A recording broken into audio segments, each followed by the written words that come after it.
We're talking to John McDermott.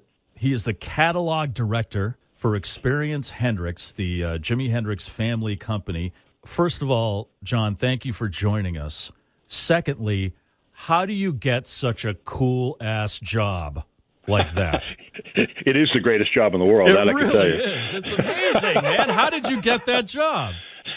Well, I worked in the music industry, but at 30 years ago, the Hendrix family were litigating to win their rights back. Jimi is one of the rare artists who owned both his songs and his master recordings. So I helped them in that endeavor, and they asked me to stay on and organize Jimi's catalog for release. And since that time, we've put it together with Eddie Kramer and Jimi Hendrix. We've put together all of the albums and documentaries that have come out, and it's just been an amazing opportunity for me to work with one of the kind of the signature artists of American popular culture. I mean, he's really one of the guys. So your latest project came out just a little while ago, which is pretty amazing, I think. Electric Lady Studios, a Jimi Hendrix Vision. It is the version I listened to. I think 4 hours. It was hard to keep track because I keep digging in, and most of the tracks are unreleased. There are different versions of songs on there, but what I really love are these little jams that are in between the songs, and you can hear maybe roots of some of the music.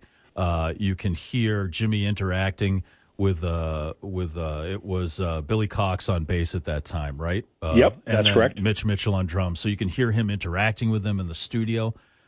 Jimi seems like someone like Prince, who just, again, with his own studio, Electric Ladyland, just recorded so much. How much did you have to go through to amass this last collection? How long did that take? And there's got to be tons more. Well, what's interesting is that when we first started to organize Jimi's catalog, at this point now 30 years ago, this was always a project that we wanted to do because it's important for a number of reasons. I mean, Electric Lady Studios was the first commercial recording studio ever founded by an artist. So that's a lasting part of Jimi Hendrix's legacy. I mean, Stevie Wonder recorded at his studio. The Rolling Stones, The Clash, even today, Taylor Swift and Beyonce recorded his studio. So that is a lasting, achievement that continues now 55 years after his death. So that was important. So the other part of it was that it's an exciting story to, A, how the studio got built, and B, how, this is a guy who already recorded at an incredible rate, in the 3 years prior to the studio's creation, but now was completely energized by having his own facility, his small team there, and he was able to, as I often say, Jimi Hendrix wasn't a guy who chased celebrity, didn't own 50 houses, cars. That wasn't him. He put his money into a recording studio, and even to get it built, he took hundreds of thousands of dollars in loans against his royalty account from Warner Brothers to be able to fund it. So it really meant something to him, and I think that that's imbued in the music. Like, this was an opportunity that 4 years before, nobody wanted to give this guy any attention. He was just a sideman for the Isley Brothers and Little Richard and people like that, just an itinerant guy you'd pick up and he would be with you for a tour or one little session. But now, 4 years later, he's got his own facility and he's on top of the world. Yeah, no pressure to move aside as far as getting time in there. And it kind of that kind of vibe really shows on this latest collection. And like I mentioned, those little jam sessions. How many hours? Was he the kind of guy that, I know that when Neil Young was recording, he said, as soon as I set foot in that studio, just roll the tape. Was he the same kind of guy? Very much. You just keep the tape going for as long as you can. In fact, I kept one of the things on the record where he was joking with Eddie Kramer, say, run the tape. So they, what's interesting about this box set is that, Eddie knew that, his engineer, Eddie Kramer, he knew that Jimi used the studio as a tool to write. Excuse me, not all artists did that at the time. You did their work outside of the studio, you got into the studio, you had a 4-hour session, you got right to it. But Jimi didn't read or write music, so he was somebody who, if you think about a writer creating multiple drafts to get to a finished product, that was him. having a facility like that meant that you could, work from 7 p.m. to 7 a.m., not get it, but know that you could come back the next day with the same people, pick it up, and get to what you wanted to do. I think that was incredibly important for him.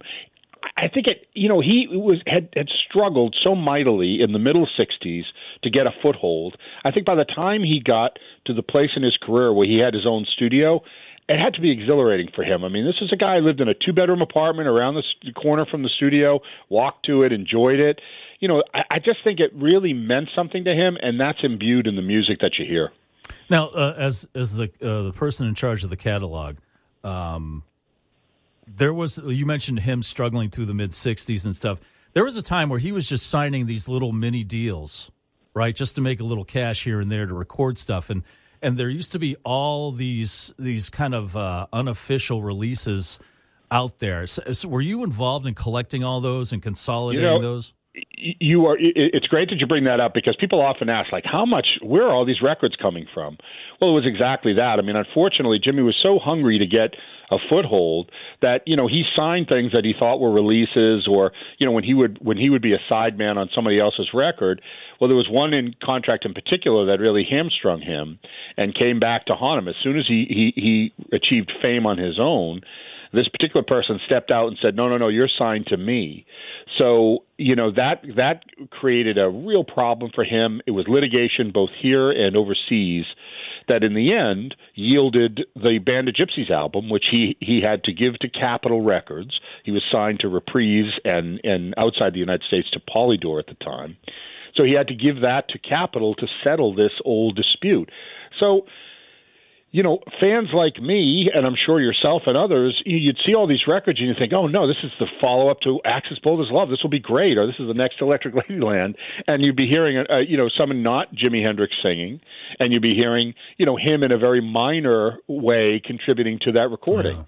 It was frustrating for him, but I think as we look back on it now, we've been able to clear the market of virtually all of that stuff and present the best examples of it. So if you want to hear what he was like with Little Richard, with the Isley Brothers, it's on a set we released called West Coast Seattle Boy, and you can hear him as you can hear that talent peeking out, but, it isn't until Chaz Chandler discovers him and gives him the real gift of opportunity that he just unleashed.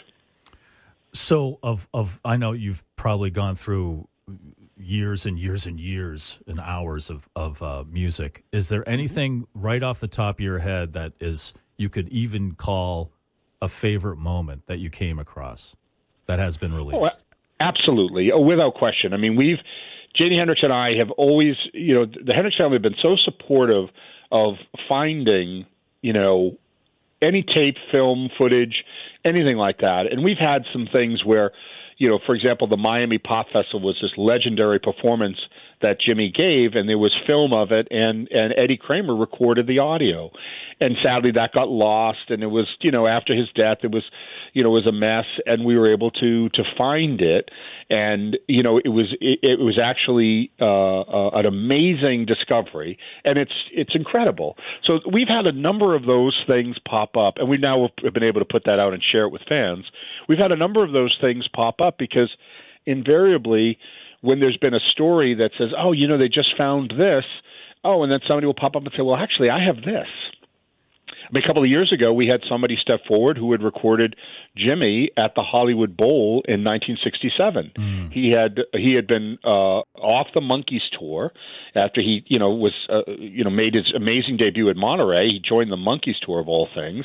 That obviously didn't work. So once he was off that tour and had nothing to do, the Mamas and the Papas threw him a bone and said, "Well, open for us at the Hollywood Bowl."